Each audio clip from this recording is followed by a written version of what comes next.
Tomorrow we'll go for about 80 degrees, also mostly sunny. I'm KIRO 7 pinpoint meteorologist Nick Allard. A mix of clouds and sun, 72 degrees in downtown Seattle. I'm Lisa Brooks. Listen on demand. Go to mynorthwest.com and click podcasts. KIRO Radio 97.3 FM. News and talk. Powered by the Pacific Northwest. The Big Lead is brought to you by 3010 Weight Loss for Life. The Dori Monson Show on KIRO Radio. This is The Big Lead. Coming to you from the Carter Subaru studio and streaming on Facebook Live. Welcome. Welcome to The Big Show. Hope you had a fantastic weekend. We're busy. We had a busy weekend, but now we're fired up, ready to go for another week of watchdog in the news and some of the stuff that's going on here. Well, judge for your own self. Let's get to The Big Lead. The Big Lead. Top story. First of all, I did notice at the beginning of CBS News, their lead story was the Trump administration is planning a change that could have a dramatic impact on immigration. And it's what the president's been talking about for a long time. If you're going to come into this country, you better come in with job skills and with a job to work and not just come in and go right on welfare. Like, that is considered some shocking, groundbreaking stuff that we're not going to let people just come into this country and immediately go on the dole from hardworking taxpayers. I think that makes a lot of sense. You can still help out the people who are true refugees, but for the people who come in here, just so they can, they'll drop a baby right on this side of the border, and then we get to pay for everything. I don't think that's a great strategy, and I'll explain some of the other implications of our state's sanctuary policy coming up in just a few minutes here. But our top story, I saw a story down at Seattle City Hall over the weekend. On Friday afternoon, there's a group of climate activists, and they meet in various places. And they met at City Hall on Friday. And there's a 13-year-old girl there, 7th grader. And she's with a 25-year-old guy. And they're both part of some group that fancies themselves as climate activists. And they're trying to get local politicians to approve a local Green New Deal. So they have no economic sense whatsoever. So this 13-year-old girl, she pulls out a can of spray paint, and she paints on the Seattle City Hall. If you've seen, we've spent a fortune on the City Hall, and there's lots of steps that go up to the main doors. And she spray painted "Strike for Our Futures." And there was a group that, part of this protest group, they put this 13-year-old girl in handcuffs, and then one of the protesters tried to tell the cops that she's only 13. Get her. Get him out of here. We're not going to play this game. Take him to the precinct.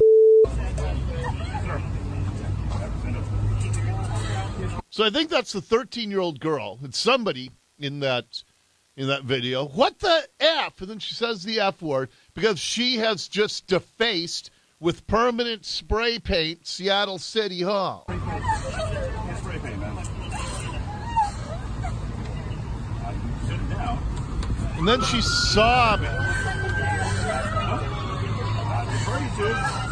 You realize she's 13 years old. She didn't know. That's great. We'll figure it out at the precinct. Okay. We're not going to sit here while we're surrounded by a bunch of people that want to make their opinions known. So on the act, you realize she's just 13 years old? And so they've posted on Twitter this video of this 13-year-old girl getting arrested. And their whole mission is to get a Green New Deal for Seattle. And this girl is I don't know if she's a tool of these adults. I don't know if she's just a little punk herself.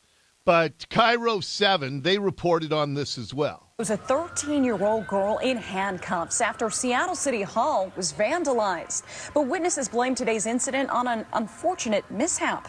They say that 13-year-old girl thought she was using a washable spray chalk to do that stuff during a climate protest. And they say she was devastated to learn that it was not. She and a 25-year-old man were taken into custody for property damage. Seattle police report that the man was booked into jail while the teen was released to her parents. An unfortunate mishap.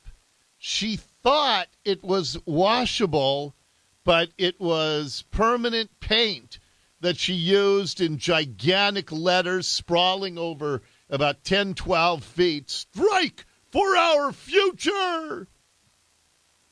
But they called it an unfortunate mishap.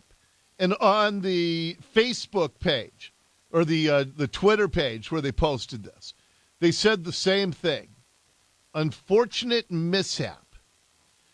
And they posted, here's what they had tried to use, a fully washable chalk. It washes off easily with a cup of water. That's not what they used. They used a permanent spray paint that costs a lot of money when you spray paint into Face City Hall. So either this 13-year-old activist, she knows how to save the planet, but she can't read the can of spray paint that's in her hands. I don't know if I can believe that. Also, and they say she was released to her parents. Well, Mom, Dad, you ain't exactly doing a bang-up job, but I'm sure Mom and Dad are super proud of their 13-year-old. I bet they think that she is just the kitten's mittens because she's such a climate activist, and maybe Mom and Dad are too. And there she is on a Friday afternoon running around with some 25-year-old guy who they claim, you just handed her the can, she just used it, thought it was going to wash off. So we got these 13-year-old kids who have no critical thinking skills, but they're going to tell us how to save the planet. And then they sob when they get put in handcuffs, when they've committed probably thousands of dollars worth of damage. To clean up graffiti at City Hall, you got city crews. They get paid. When you factor in everything, they get paid a lot. It's not easy to get permanent paint off the nice stone that they used at City Hall. And then she sobs like a little baby when she's being taken into custody. But let's go back to release to her parents. If the parents played a role in who and what their daughter is now and her critical thinking skills and her desire, she either desired to vandalize with permanent paint or was really stupid to not know what she was spraying. One or the other. I don't know that I'd release her to her parents. Unless maybe they're great parents. That's a possibility. It's a small percentage of great parents who have 13-year-olds that are vandals like that. But it happens. Maybe she's just been taken over by these adults, including the 25-year-old guy who was hauled off to jail. But enough of this enabling and coddling and release to her parents, because we've already seen who and what these kids can develop into.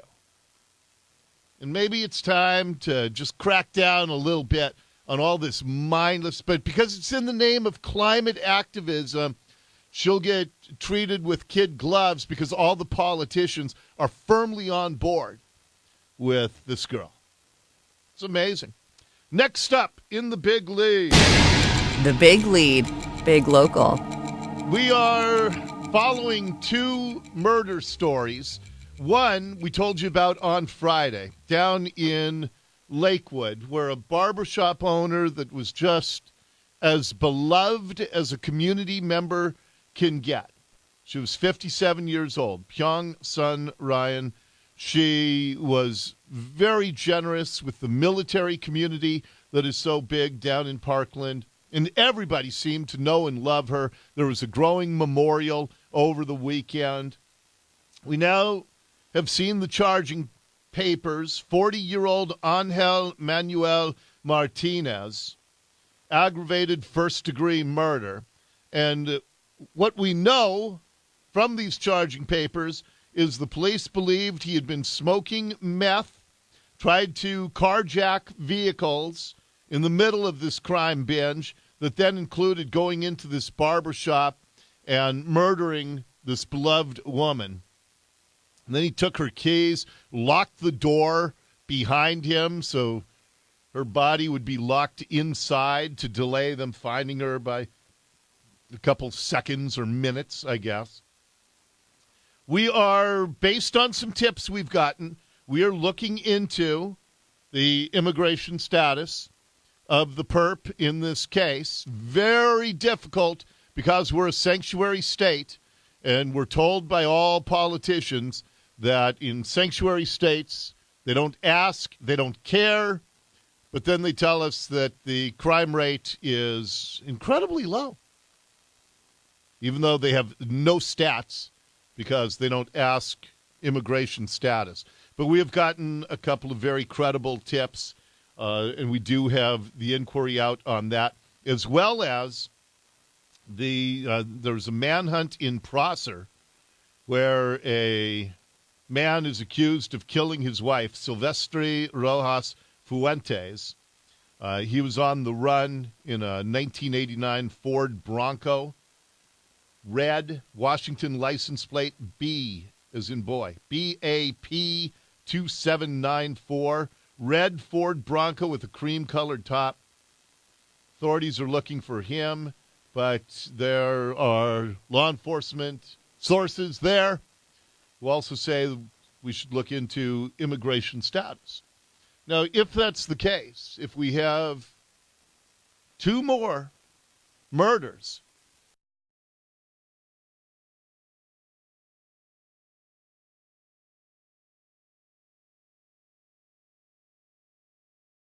a much more direct connection between sanctuary state status and some of the murders that have happened, including the Kittitas County deputy who was murdered by an illegal. And as Jay Inslee continues, he's still running for president. 0 out of 500 Democrats in the New Hampshire poll last week, 0, said Jay Inslee was their guy. And yet he's still running for president, and he still is getting an absolute free pass on the ramifications of sanctuary state policies. And he gets a free pass because the media is controlled by the Democrat Party, and vice versa. And so the media will not say anything, even if Jay Inslee's on the fringe. Even if he has no chance, they still want to give him political protection as a media body. And so they won't bring it up when he does his MSNBC and CNN interviews. But I would encourage them to ask if he accepts any responsibility when illegals kill in our state, in our sanctuary state. If they would not have been here, if not for his sanctuary policy, does he feel any sense of responsibility? Because he's the one who came out and said, yeah, Trump was responsible for El Paso. Well, there is a 1,000 million time more direct connection between sanctuary policy and when an illegal kills. So if you're going to be consistent, Jay, if you're going to blame the president when tragic murders happen, you must accept even more responsibility when tragic murders happen in your state that are directly tied to your sanctuary policy. Speaking of which, finally, in the big lead. The Big Lead, top trending. We told you last week about a 11-year-old girl who was being used just in a sickening way. CBS, CNN, they had this crying 11-year-old girl whose father was part of the raids, the ICE raids of chicken processing plants down in Mississippi.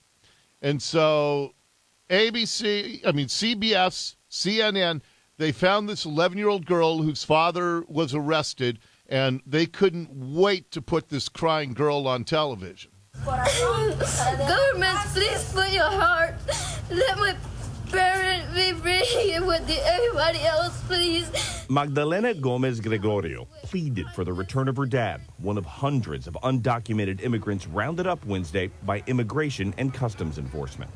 My dad didn't do nothing. He's not a criminal. The 11-year-old and other children of those arrested stayed at a community center gymnasium overnight after about 600 immigration agents targeted food processing plants across central Mississippi. Some employers were also arrested. And CNN used that same 11-year-old girl on their newscast. I need my dad for me. My dad didn't do nothing. He's not a criminal. And what I said on Friday was, look, when any kid, American citizen kid, has a parent who's arrested for a crime, it's sad for the kids. But we don't put every crying child on when we arrest their parents for a crime, when the parents are American citizens. But they couldn't wait to do it with this 11-year-old girl whose father was arrested for being an illegal. And in fact, that's what I said on Friday. And over the weekend, Mark Morgan, the acting commissioner of Customs and Border Patrol, he said almost the exact same thing. The majority of time in these cases, these individuals that are here illegally, they also steal identities of U.S. citizens. They get fraudulent documents, Social Security cards, and et cetera. And so it's not just a victimless crime that's going on here. First of all, they are here illegally, and then a lot of times there's additional fraud that goes with this for them to try to get these jobs in these companies. So I understand that the girl's upset, and I get that. But her father committed a crime. And just so the American people know also, is that girl, her mother was home, and she was reunited with her mother within a few hours that night. It was just another example of where the media had an agenda. And, yeah, we arrest American citizens who break the law every single day. And their children are sad about that. But we don't put them in front of the camera because there's no agenda. There's no point in it. But, man, there is an agenda with this, with illegals, with CNN, CBS, and the other networks. That's for dang sure. And that is your big lead for today. The Big Lead on KIRO Radio. I'd love to hear your thoughts on especially that 13-year-old girl who spray painted Seattle City Hall and then was sobbing if she was put in cuffs. The Online Trading Academy text line is 98973. That's 98973. Seahawks, one preseason game down. Another one coming up this coming Sunday. Brock Heward will give us his assessment of where the team is. The Monday Monson quarterback coming up next.